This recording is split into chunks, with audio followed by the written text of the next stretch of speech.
Hello guys, आज हम 2026 के पद्म पुरस्कारों के बारे में अध्ययन करेंगे। पद्म पुरस्कार देश के सर्वोच्च नागरिक पुरस्कारों में से एक है, जिनकी स्थापना 1954 में की गई थी, जो 3 श्रेणियों में प्रदान किए जाते हैं: पद्म विभूषण, पद्म भूषण और पद्म श्री।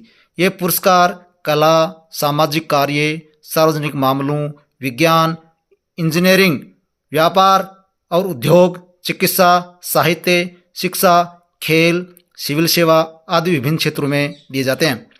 पद्म विभूषण असाधारण और विशिष्ट सेवा के लिए, पद्म भूषण उच्च कोटि की विशिष्ट सेवा के लिए और पद्म श्री किसी भी क्षेत्र में विशिष्ट सेवा के लिए प्रदान किया जाता है। जिन पुरस्कारों की घोषणा प्रतिवर्ष गणतंत्र दिवस के अवसर पर की जाती है। वर्ष 2026 के लिए पद्म पुरस्कारों की घोषणा 25 जनवरी 2026 को गणतंत्र दिवस की पूर्व संध्या पर की गई। इसमें इस वर्ष कुल 131 व्यक्तियों को सम्मानित किया गया है, जिनमें 5 पद्म विभूषण, 13 पद्म भूषण और 113 पद्म श्री शामिल है।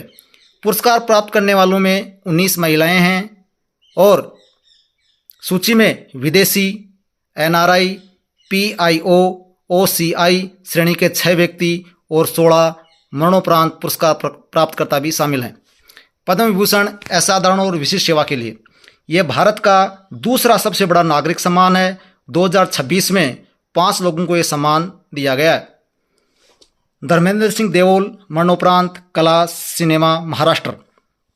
भारतीय सिनेमा के दिग्गज अभिनेता, जिन्हें ही मैन के नाम से जाना जाता है, उन्होंने 6 दशकों से अधिक के करियर में शोले, चुपके चुपके और सत्य काम जैसी प्रतिष्ठित फिल्मों में अभिनय किया। 24 नवंबर 2025 को 89 वर्ष की आयु में उनका निधन हुआ। उन्हें 2012 में पद्म भूषण से तथा 1997 में film fair life time achievement award से भी सम्मानित किया गया था।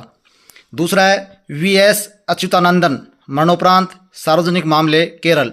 केरल के पूर्व मुख्यमंत्री, जो 2006 से लेकर के 2011 तक मुख्यमंत्री रहे और माकपा CPIM के संस्थापक सदस्यों में से एक।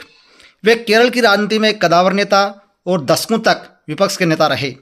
अपने कार्यकाल के दौरान उन्होंने महत्वपूर्ण बुनियादी ढांचे के विकास, अवैध भूमि अतिक्रमण के खिलाफ कार्रवाई और आम लोगों के अधिकारों के लिए खड़े होने में महत्वपूर्ण भूमिका निभाई। 21 जुलाई 2025 को 101 वर्ष की आयु में उनका निधन हुआ। तीसरे हैं KT थॉमस, सार्वजनिक मामले, न्यायपालिका, केरल। भारत के सर्वोच्च न्यायालय के पूर्व न्यायाधीश, जो 1996 से 2002 तक रहे। उन्होंने आपराधिक और संवैधानिक कानून पर कई ऐतिहासिक फैसले दिए। वे मुलापेरियार बांध समिति के सदस्य भी रहे।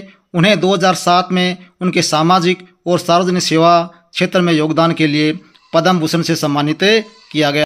चौथे व्यक्ति हैं N राजम, कला, शास्त्रीय वायलिन, उत्तर प्रदेश। हिंदुस्तानी शास्त्रीय संगीत की प्रख्यात वायलिन वादक। उन्हें वायलिन पर गायन अंग, जिसे वोकल स्टाइल बोलते हैं, विकसित करने के लिए जाना जाता है। वे बनारस हिंदू विश्वविद्यालय में संगीत विभाग की प्रोफेसर भी रही। पद्म श्री 1984, पद्म भूषण 2004, संगीत नाटक अकादमी पुरस्कार 1990, संगीत नाटक अकादमी के लिए फेलोशिप 2012 से भी सम्मानित किया गया। अंतिम और 5वें व्यक्ति P नारायणन, साहित्य और शिक्षा, केरल। वे एक प्रसिद्ध शिक्षाविद और केरल हैं। उन्हें साहित्य और शिक्षा के क्षेत्र में उनके दीर्घकालिक और उत्कृष्ट योगदान के लिए देश के दूसरे सबसे बड़े नागरिक सम्मान से नवाजा गया है। इन्होंने 10 से अधिक मूल पुस्तकें लिखी और 100 से अधिक कार्यों का मलयालम भाषा में अनुवाद किया। वह जन्मभूमि दैनिक के सह संस्थापक और मुख्य संपादक भी रहे। जो 5 व्यक्तियों को ये पद्म विभूषण पुरस्कार मिले हैं, उनमें सर्वाधिक केरल राज्य से 3 व्यक्ति हैं, जबकि एक उत्तर प्रदेश और एक महाराष्ट्र से हैं। आगे के चैप्टर में हम पद्म विभूषण के बारे में चर्चा करेंगे।